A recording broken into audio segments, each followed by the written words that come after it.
Hi, I'm Hannah. This is Piles of Books. Thanks for coming back, and if this is your first time, thanks for being here and choosing to watch me talk about what I plan to read in the month of October. Okay, so let me turn these all the same way and I'll show you. As I was gathering these books for the video, I had them planned out and written down already, but as I was grabbing the titles off my shelves, I realized that they're all blue and green, and so that's kind of a happy accident. It makes my brain excited to have them all matching. So, okay, I will share each of these books and tell you why I've chosen to read them. Some are for reading challenges, some are just because it's what sounded good to me. Our family has a lot going on in the month of October, so while I do anticipate having quite a bit of time in the car to read or downtime just waiting for people and events and different things, I also know that it could go the opposite direction and I not have time really to get through most of these, so we'll see. I have this stack here of physical copies. I also have a few audiobooks that I would like to get to, and I may grab a couple more things from the library later on, just depending on how the month is going. So let's get into it. Okay, the first one I have here is Louis L'Amour's The Warrior's Path. This is the third book in the Sackett series. I began this series earlier this year in the spring, February or March maybe, and I loved it, but I just have not had a chance to pick up the next book yet. And so if you don't know anything about this series, the first book begins with Barnabas Sackett in England, and I want to say in like maybe the 1500s. I can't be totally sure, but he gets in some trouble that's not actually his fault, and he escapes to America, and then he comes back and gets married, and the second book kind of picks that next part of the story up. He ends up going back to America, and he raises his family there, and so I keep not looking at the back of this book because I don't want to know what comes next. I will say too that I don't gravitate towards watching westerns or reading westerns. This kind of is a bit random for my reading taste, but I read The Lonesome Gods by Louis L'Amour a couple of years ago and could not put it down. And since then I have read a few others, including his amazing autobiography memoir. It's called The Education of a Wandering Man, and it's fabulous. So anyway, there's a little bit about that. Even if you don't necessarily think that this is your taste, you might give it a try. You might be surprised. Okay, the next one is Sir Walter Scott's The Lady of the Lake. So I am participating in a reading challenge in a Facebook group, and I needed to read a book by Sir Walter Scott that I've never read before. That's easy. I haven't read anything by him. So I had planned to read Ivanhoe, but then I also needed to read an epic or long poem. And so I was trying to decide between a couple of different ones for that. But then as I realized this is, we're almost to October, and the reading challenge is supposed to end by the end of the year, and I really want to finish it. So I am going to take this book to cover both of those prompts. And I know nothing about this at all. Nothing. But I know that I am excited to get to it. Okay, the next one I have is Aggressively Happy by Joy Clarkson. I really enjoy reading Sally Clarkson, Joy's mom, all of her books, and listening to her podcast and all the things. I bought this at the beginning, or not the beginning of the year, just earlier this year, and I haven't had a chance to pick it up yet. I think, though, that I'm really going to like it. So on the back of the book here, it says, discover the way toward a lighter, braver, and wiser life. So I don't know. I really enjoy everything that I've read that the Clarksons have put out, and so I believe that this is Joy's first book, but I have listened to her podcast on and off, and enjoy hearing her speak, so I think I'll also enjoy seeing what she has to write. the next one I have is Gifts from the Sea by Anne Morrow Lindbergh. So this book is fabulous. I actually read this book earlier this year. I think this was the first book that I finished in 2023, or maybe the second one. I have never reread a book in the same year that I originally read it, but I couldn't get enough of this when I read it, and I actually read it in one afternoon, I believe. So I am going to pace myself and just read little bits through the month. We are actually our vacation is actually to the ocean, and I might take this with me to read while we're there. I just found a lot of, I felt like I could really relate to a lot of the things that she was saying in here. This book is sort of just different things about the ocean, the seaside. There's the beach, channeled whelk, moonshell, double sunrise, oyster bed, just a few different, and some other, characteristics of the beach. And she kind of just writes little essays about them. So it's a very restful book.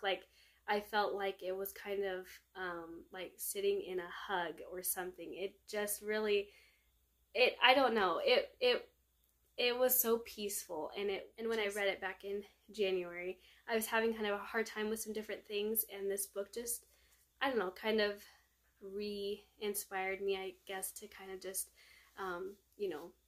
pick up and keep going with each day and just carrying on and continuing to do the things that I need to do, but that I also want to do. And I don't know, it was a beautiful book, and I cannot wait to read it again.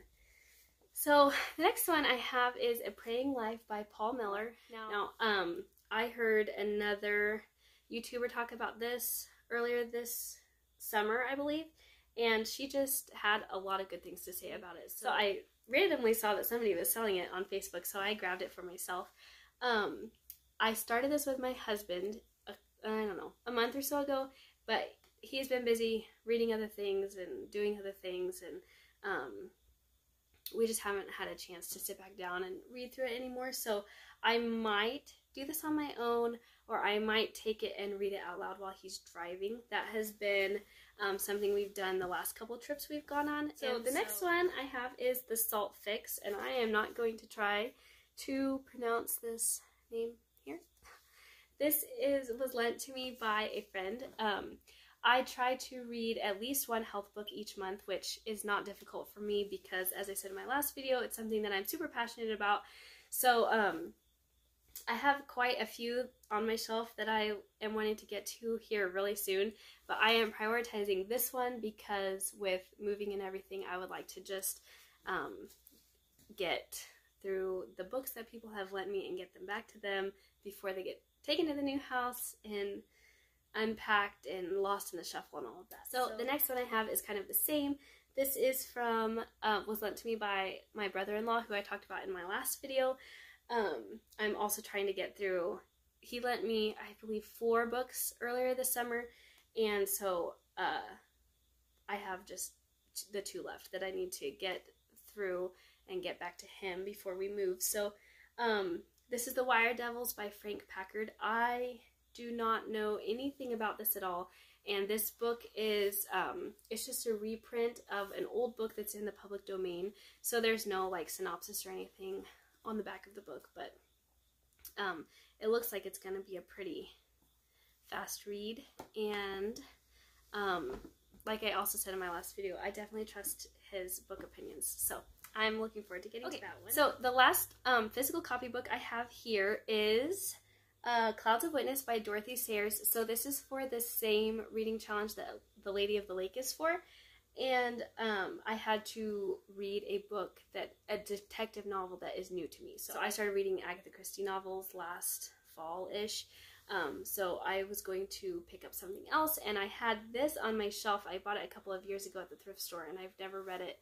Now, I did find out that this is the second book in the series, but I asked the group, and they said you don't necessarily have to read them in order. So I am planning to read this, although I haven't totally decided. I might grab the first book from the library, but I don't know. we'll see.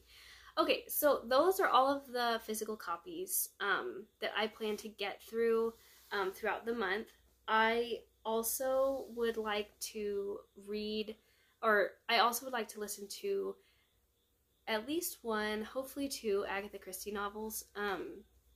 I had set a number of reading goals for myself at the beginning of the year, and one of them was to read 10 Agatha Christie novels, and I think I've only done, I don't know, like 5 maybe or 6, I'm not sure. So I don't have anything particular in mind. I do have quite a collection of her novels that I have just built up over the last few years from, you know, garage sales and different things, and unfortunately, they're already packed. So I think I could find them and pull a couple out, but I think it might be easier to just do some audiobooks this month so that I don't have to unpack boxes looking for those.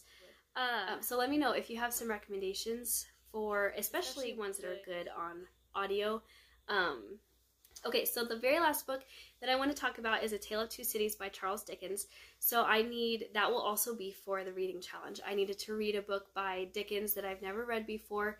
Again, that's not difficult because I've never read anything by Dickens.